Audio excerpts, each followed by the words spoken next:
This was a case of a boat rental. This particular case occurred out on Lake Powell.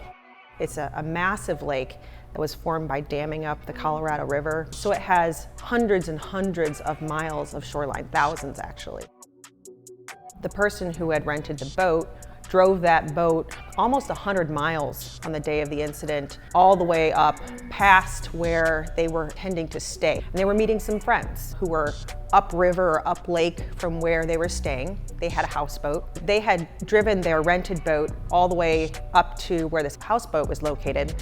And shortly before nightfall, they decided to go back to their marina resort where they were going to stay the night. The incident occurred shortly after 9:30, which is basically complete darkness. The gentleman operating the boat went out of the safely marked channel and as a result collided with an island. And so the boat essentially hit some ground, underneath the water level that it couldn't see. That caused the boat to slow down and pitch forward, pitching occupants out in front of the boat, but it didn't stop the boat, so the boat kept moving, and one of the occupants interacted with the prop while it was still spinning. First, I was brought on board by the rental company. We were looking at whether or not the rental company had done anything in terms of this boat being rented to a person that would, in the end, cause an accident. Eventually, I got involved with how the boat itself may have contributed or not contributed to the outcome of the incident, and also looking at the environment, doing a full accident reconstruction and determining what actually happened.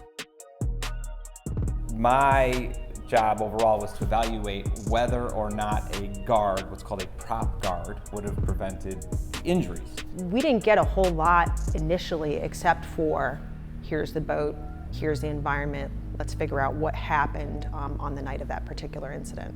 So one of the things I did early on in the case was go out to that site, understand what the actual environment looked like, in addition to looking at the boat itself.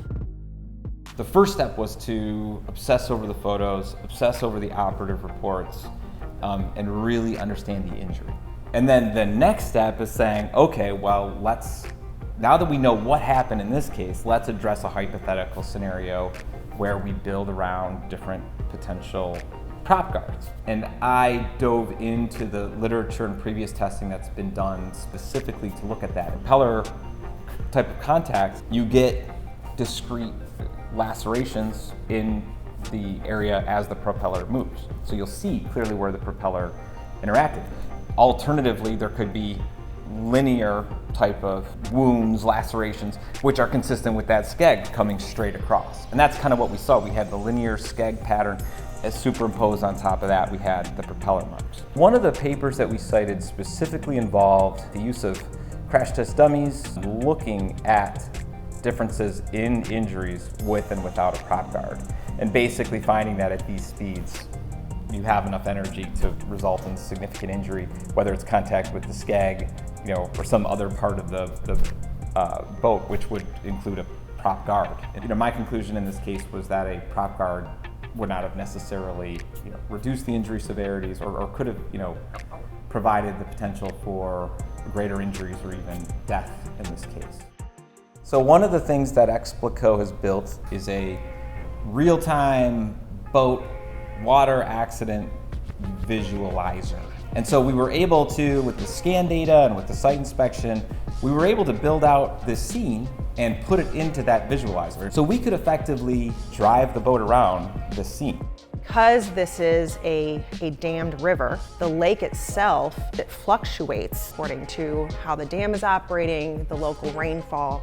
So some days when the lake is really, really high, there's a lot more available water space. But when the lake is very, very low, you will actually have hazards in the form of islands or peninsulas that kind of are revealed just by the fact that the lake has now gone below a level where these things would actually become an issue. So one of the things the client was interested in is, we want to look at variations in water level and see what you could see, where this island, this shoal would be at different water levels. We were able then to put the boat into the environment that existed that night and show that, okay, if you're sitting on the boat and you're riding at planing speeds, so then we know the attitude of the boat, the pitch of the boat, how it would sit in the water, is an island of that exact size and shape visible? And the answer is yes. So it was very insightful to see how we used it. I think the clients got a huge amount of insight as to what happened, how it happened.